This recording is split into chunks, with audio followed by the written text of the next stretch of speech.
Hello mga ka-Chisflix! Atin muling pag-usapan si Yana Motovlog na nag-viral dahil sa masamang ugali nito kahit siya ang may kamalian.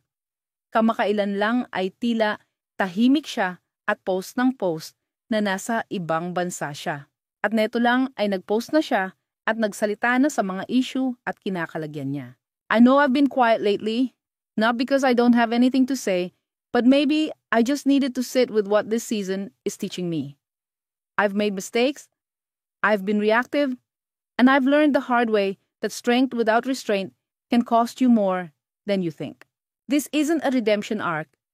I'm not here to perform remorse. I'm here to do better. Slowly, consistently, quietly. If you've ever felt disappointed, hurt, or disrespected by how I handled things, I hear you and I take full responsibility. This chapter is less about proving who I am and more about becoming someone I'd be proud of, even off camera.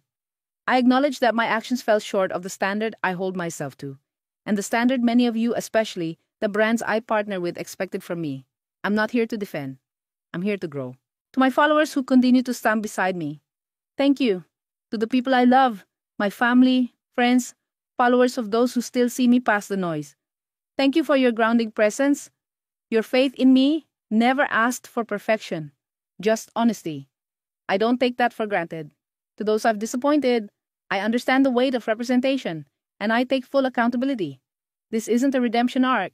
This chapter isn't about proving who I am. It's about becoming some I'd be proud of even when no one's watching. Blessed day to all. Yana. Ano sa tingin niyo mga ka-Chisflix? Patawadin na ba natin si Yana? Diyos nga nagpapatawad, di ba? Kaso di tayo Diyos. Subscribe para sa mga susunod na ulat at chismis. Chisflix sana!